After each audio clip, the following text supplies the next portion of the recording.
Le matin se levait doucement sur la petite maison en bois, nichée au cœur des forêts norvégiennes. Lars, un jeune homme d'une vingtaine d'années, ouvrit les yeux et inspira profondément l'air frais et pur qui s'infiltrait par la fenêtre entrebâillée. La tranquillité de leur résidence était souvent interrompue seulement par les chants des oiseaux et le bruissement des feuilles. Thorbjörn, son grand-père, était déjà debout, affairé dans la cuisine exiguë mais chaleureuse. La cafetière émettait des chuchotements apaisants, remplissant la pièce d'un arôme réconfortant. Lars se leva et rejoignit Thorbjörn, qui lui adressa un sourire bienveillant. « Bonjour, Lars. »« Bien dormi ?» demanda Thorbjörn en lui tendant une tasse de café fumant. « Oui, grand-père. »« Merci, » répondit Lars en prenant la tasse avec gratitude. La routine matinale était une danse bien rodée entre eux.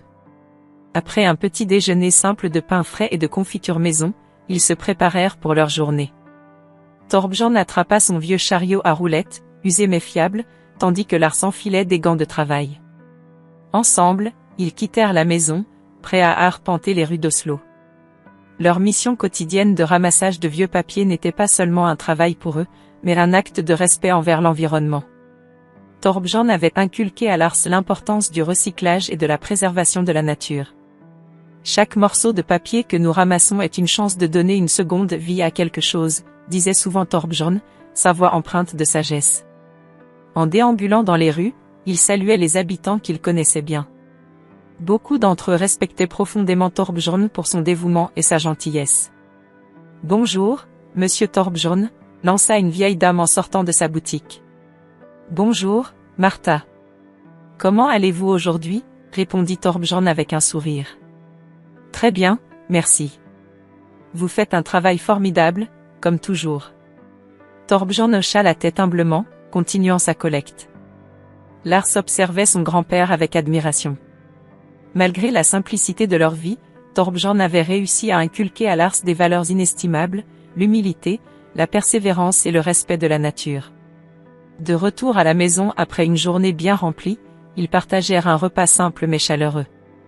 La soupe de légumes mijotait sur le feu, emplissant la maison de son parfum réconfortant. Assis autour de la table, ils discutèrent de leur journée, riant et partageant des anecdotes. « Tu sais, Lars, je suis fier de toi. Tu as grandi pour devenir un homme bon et responsable, » dit Thorbjörn, ses yeux brillants d'émotion. Lars, touché par les mots de son grand-père, répondit avec un sourire timide. « C'est grâce à toi, grand-père. Tu m'as appris tout ce que je sais. » Ce soir-là, alors que le crépuscule enveloppait leur maison, une enveloppe mystérieuse glissa sous la porte. Thorbjörn la ramassa, ses mains tremblantes légèrement. En ouvrant la lettre, son visage se ferma et une ombre passa dans ses yeux. « Que se passe-t-il, grand-père » demanda Lars, inquiet.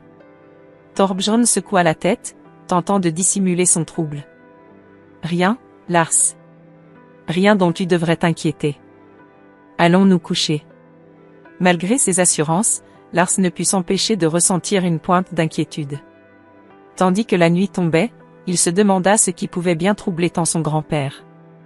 Mais, confiant en la force et la sagesse de Thorbjörn, il décida de ne pas insister, espérant que le lendemain apporterait des réponses et dissiperait leurs inquiétudes. Le matin se levait doucement sur la petite maison en bois, baignant les alentours d'une lumière douce et dorée. Lars se réveilla avec une sensation étrange, un pressentiment qu'il ne pouvait ignorer. La maison était étrangement silencieuse.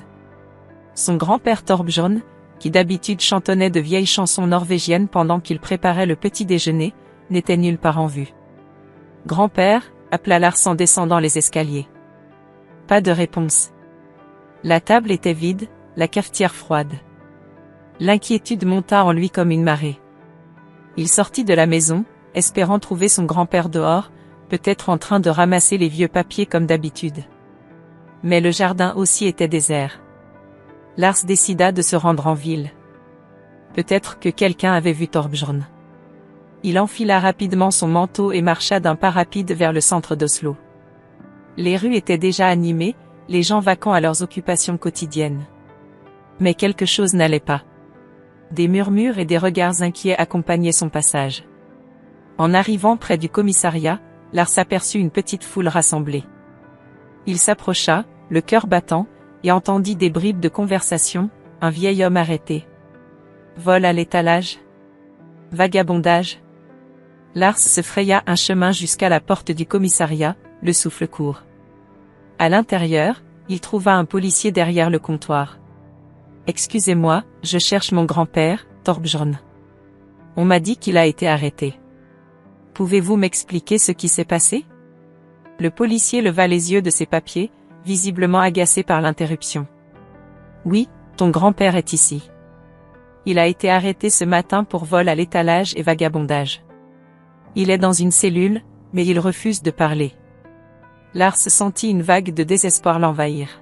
« Je dois le voir. Il y a forcément une erreur. Mon grand-père ne ferait jamais ça. » Le policier hésita un moment, puis acquiesça. « Suis-moi. » Ils traversèrent un couloir sombre et silencieux jusqu'à une petite cellule où Thorbjörn était assis, le dos courbé, les yeux fixés sur le sol. Lars se précipita vers les barreaux. « Grand-père. Qu'est-ce qui se passe? Pourquoi es-tu ici ?» Thorbjörn leva les yeux vers lui, mais garda le silence. Son regard était empreint de tristesse et de fatigue. Lars sentit les larmes monter à ses yeux. « Grand-père, dis quelque chose, s'il te plaît. » Mais Thorbjörn resta mutique, les lèvres scellées par une détermination silencieuse. Le policier posa une main sur l'épaule de Lars. « Nous devons mener une enquête plus approfondie. Pour l'instant, il doit rester ici. » Lars recula, le cœur lourd. Il savait que quelque chose de plus profond se cachait derrière ce silence obstiné. Il quitta le commissariat, décidé à découvrir la vérité. De retour à la maison, Lars fouilla dans les affaires de son grand-père, cherchant des indices. Il tomba sur une vieille boîte en bois cachée sous le lit. À l'intérieur, il trouva un journal intime, rempli de notes et de dessins énigmatiques. Il s'assit sur le lit et commença à lire, essayant de percer le mystère qui entourait Thorbjörn. Chaque page semblait révéler un fragment du passé de son grand-père, des souvenirs d'une vie qu'il n'avait jamais partagée. Mais une entrée particulière attira l'attention de Lars. Elle faisait référence à un événement traumatisant, quelque chose qui avait changé la vie de Thorbjörn à jamais. Lars referma le journal avec détermination. Il devait retourner au commissariat et convaincre les policiers de laisser Thorbjörn parler. Il ne pouvait pas rester inactif tandis que son grand-père souffrait en silence. De retour au commissariat, Lars supplia les policiers. « S'il vous plaît, laissez-le parler. Il y a quelque chose d'important qu'il doit dire. » Les policiers, touchés par la détermination de Lars, acceptèrent finalement. Ils conduisirent Thorbjörn dans une salle d'interrogatoire, où Lars et les policiers l'attendaient. Thorbjörn, visiblement ému, prit une profonde inspiration. « Il est temps que vous sachiez la vérité, » dit-il d'une voix tremblante. Les mots de Thorbjörn allaient enfin briser le silence et révéler un passé complexe et douloureux, plongeant tout ce présent dans une émotion intense. Les jours se succèdent et Thorbjörn demeure en détention, obstinément muet face aux interrogations des policiers et aux suppliques de son petit-fils. Lars, rongé par l'inquiétude et l'incompréhension, se sent de plus en plus désemparé. Son grand-père, qui avait toujours été une source inébranlable de sagesse et de réconfort, semblait maintenant enveloppé d'un mystère insondable. Déterminé à percer le secret qui entourait le comportement de Thorbjörn, Lars décide de fouiller dans les affaires de son grand-père à la maison. Il espérait trouver des indices, quelque chose qui pourrait expliquer cette transformation soudaine. Après des heures de recherche minutieuse, il tombe sur un vieux journal intime, caché sous une pile de papier jauni par le temps. Le journal, relié de cuir usé, semble avoir traversé bien des années. Lars feuillette les pages avec précaution, découvrant des notes cryptiques et des dessins énigmatiques. Chaque page semble être une pièce d'un puzzle complexe, un reflet des pensées profondes et des souvenirs de Thorbjörn.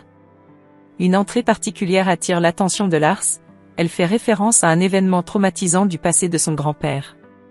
15 mars 1965. Le jour où tout a changé. Une erreur fatale, des vies brisées.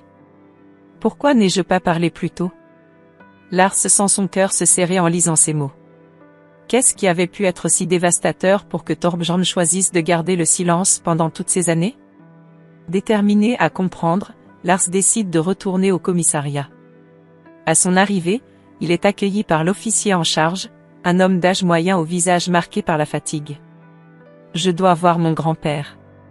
C'est important, implore Lars, les yeux brillants de détermination. L'officier, visiblement touché par la détresse de Lars, hoche la tête. Suivez-moi, dit-il simplement. Il traverse plusieurs couloirs sombres avant d'arriver devant la cellule de Thorbjörn. Le vieil homme est assis sur un banc, le regard perdu dans le vide. Lars s'approche des barreaux et appelle doucement, « Grand-père, s'il te plaît, parle-moi. » Thorbjörn lève lentement les yeux vers son petit-fils, une lueur de douleur dans le regard. Mais il ne dit rien. Lars sort alors le journal intime de son sac et le tient à travers les barreaux. « J'ai trouvé ceci. Je sais qu'il y a quelque chose de très important que tu caches.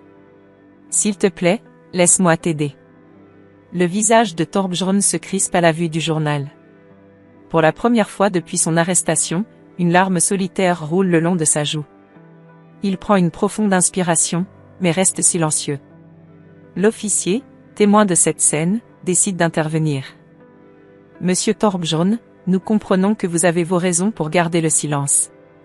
Mais peut-être que parler pourrait alléger ce fardeau. » Finalement, Thorbjörn semble céder à la pression combinée de son petit-fils et de l'officier. Il se lève lentement et s'approche des barreaux, sa voix tremblante. « Il y a des choses que j'ai gardées pour moi pendant trop longtemps, » commence-t-il, sa voix à peine audible. « Des erreurs que j'ai commises, des vies que j'ai détruites. » L'officier l'encourage doucement, « Nous sommes ici pour écouter. Prenez votre temps. » Lars, le cœur battant, écoute attentivement chaque mot. Il savait que ce moment marquerait un tournant décisif dans leur vie. Le silence de Thorbjörn, enfin brisé, allait révéler des vérités enfouies, des douleurs passées, et peut-être, offrir une chance de rédemption. Et ainsi, dans le calme pesant du commissariat, Thorbjörn commence à narrer son histoire, plongeant tout ce présent dans une émotion intense et inattendue. Sous la pression incessante de Lars et des preuves troublantes trouvées dans le journal intime de Thorbjörn, les policiers décident de faire un dernier effort pour obtenir des réponses. Ils conduisent Thorbjörn dans une petite salle d'interrogatoire, une pièce sombre et austère avec une simple table et 2 chaises. Lars est autorisé à rester, assis à côté de son grand-père, le cœur battant à tout rompre. Le commissaire Hansen, un homme d'âge mûr avec une expression sévère, commence l'interrogatoire. « Thorbjörn, dit-il doucement, nous avons besoin de comprendre ce qui se passe. Vous devez parler. » Thorbjörn, dont le visage est marqué par des années de dur labeur et de souffrance, prend une profonde inspiration. Ses yeux, habituellement remplis de douceur, sont maintenant empreints de tristesse et de résignation. Après un long moment de silence, il commence enfin à parler. « Il y a longtemps, commence-t-il, sa voix tremblante, j'étais un homme différent. J'étais un scientifique, respecté et admiré dans mon domaine. Mon équipe et moi travaillions sur un projet ambitieux, une expérience qui, selon nous, devait révolutionner notre compréhension de l'énergie renouvelable. » Lars écoute, ébahi. Il n'avait jamais entendu parler de cette partie de la vie de son grand-père. « Grand-père, pourquoi ne m'as-tu jamais parlé de ça ?» demande-t-il, sa voix brisée par l'émotion. Thorbjörn tourne la tête vers Lars, ses yeux brumeux. « Je voulais te protéger, Lars. La vérité est douloureuse et dangereuse. » Le commissaire Hansen, intrigué, demande « Qu'est-ce qui s'est passé, Thorbjörn? Pourquoi avez-vous disparu ?» Thorbjörn ferme les yeux, se rappelant des souvenirs douloureux. L'expérience a mal tourné. Une erreur de calcul, une fuite dans les protocoles de sécurité. L'explosion a été dévastatrice. Plusieurs de mes collègues ont perdu la vie. J'ai survécu, mais à quel prix? Le gouvernement a voulu étouffer l'affaire, me faire porter le chapeau pour sauver leur propre peau. Ils m'ont contraint à disparaître, à me cacher. J'ai perdu tout ce que j'avais construit, ma carrière, ma réputation, et même ma famille. L'atmosphère dans la pièce est lourde. Les policiers, jusqu'alors stoïques, commencent à comprendre la profondeur du sacrifice de Thorbjörn. Lars, les larmes aux yeux, murmure « Mais pourquoi ramasser des vieux papiers, grand-père? Pourquoi cette vie de misère ?» Thorbjörn sourit faiblement. « Parce que, Lars, c'était une manière de rester invisible, de me fondre dans la masse. Mais surtout, c'était un moyen de donner un sens à ma vie. En recyclant, en prenant soin de notre environnement, j'espérais expier mes erreurs passées. Le commissaire Hansen, visiblement ému, pose une main réconfortante sur l'épaule de Thorbjörn. Nous devons vérifier votre histoire, mais je crois que vous avez dit la vérité. Lars tient fermement la main de son grand-père. Je suis fier de toi, grand-père. Peu importe ce qui s'est passé, tu es mon héros. Les policiers quittent la salle pour discuter de la situation, laissant Thorbjörn et Lars seuls pour un moment. Thorbjörn serre son petit-fils contre lui, des larmes coulant librement sur ses joues ridées. Merci de m'avoir écouté, Lars. Tu mérites de connaître la vérité. Lars hoche la tête, déterminé. Nous allons surmonter cela ensemble, grand-père. Je ne te laisserai pas tomber. Alors que les policiers reviennent avec une expression plus douce, il est clair que l'histoire de Thorbjörn les a profondément touchés. Le commissaire Hansen annonce, nous allons enquêter plus avant. Mais sachez, Thorbjörn, que vous avez ici des gens qui veulent vous aider. Thorbjörn acquiesce, reconnaissant. Merci. Lars et Thorbjörn quittent le commissariat, main dans la main, prêts à affronter les prochains défis ensemble, avec l'espoir que la vérité finira par triompher.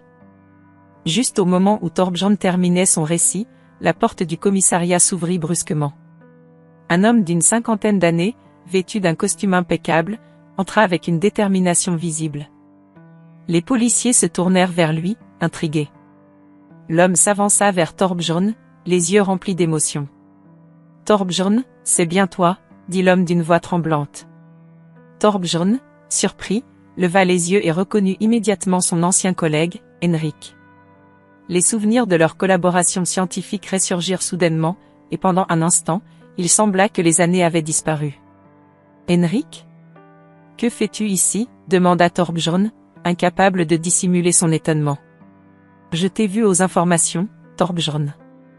Je ne pouvais pas croire que c'était toi. »« Je suis venu immédiatement, » répondit Henrik. « Il y a tant de choses que tu ignores, des choses que je dois te dire. » Les policiers, curieux et respectueux, laissèrent Henrik parler. Lars, qui observait la scène, sentit une lueur d'espoir naître en lui. Henrik se tourna vers les policiers. « Messieurs, je suis ici pour témoigner en faveur de Thorbjörn. Il est innocent. Il a été victime d'une conspiration destinée à le discréditer. » Un murmure parcourut la salle. Les policiers échangèrent des regards, hésitant entre scepticisme et curiosité. Le chef de la police, un homme au visage sévère mais juste, prit la parole. « Pouvez-vous prouver ce que vous avancez ?» demanda-t-il. Henrik hocha la tête. « Oui, j'ai apporté des documents qui prouvent l'innocence de Thorbjörn. Ils contiennent des preuves irréfutables de la conspiration dont il a été victime. » Henrik tendit une enveloppe épaisse au chef de la police, qui l'ouvrit avec précaution. Les policiers se penchèrent pour lire les documents, leurs expressions passant de la perplexité à l'incrédulité, puis à la compréhension. « Il semble que vous disiez la vérité, » admit le chef de la police après un moment. « Nous allons vérifier ces informations immédiatement. » Pendant ce temps, Lars s'approcha de Thorbjörn. « Grand-père, ça veut dire que tu vas être libéré ?» demanda-t-il, une lueur d'espoir dans les yeux. « Oui, Lars, » répondit Thorbjörn avec un sourire fatigué mais soulagé. Grâce à Henrik, la vérité va enfin éclater. Quelques heures plus tard, tous les documents ayant été vérifiés et confirmés, Thorbjörn fut officiellement libéré. En sortant du commissariat, il fut accueilli par une foule en larmes, composée non seulement de passants mais aussi des policiers eux-mêmes, profondément touchés par son histoire. Lars ne put contenir ses larmes alors qu'il serrait son grand-père dans ses bras. « Je suis tellement heureux que tu sois de retour, grand-père. » Thorbjörn sourit et étreignit Lars avec force. « Moi aussi, Lars. Moi aussi. » Henrik s'avança vers Thorbjörn et Lars. « Thorbjörn, j'espère que tu me pardonneras de ne pas être intervenu plus tôt. J'aurais dû faire quelque chose il y a des années. » Thorbjörn le regarda avec bienveillance. « Henrik, ce qui est important, c'est que tu sois ici maintenant. Merci de m'avoir sauvé. » Henrik hocha la tête, les yeux humides. « Je suis heureux de pouvoir enfin réparer une partie du tort qui t'a été fait. » Quelques jours plus tard, de retour à leur petite maison en bois, Thorbjörn et Lars reçurent une nouvelle lettre. Elle contenait les preuves de l'innocence de Thorbjörn, envoyée par Henrik bien avant son arrivée au commissariat. C'était cette lettre mystérieuse qui avait entroublé Thorbjörn. En dépit de tout ce qui s'était passé, Thorbjörn choisit de continuer à vivre modestement avec Lars. Ensemble, ils enseignèrent à la communauté l'importance de la résilience et du pardon, devenant des symboles de force et de sagesse. Ainsi, leur vie reprit son cours, marquée par une nouvelle compréhension et une profonde gratitude pour les liens qui les unissaient.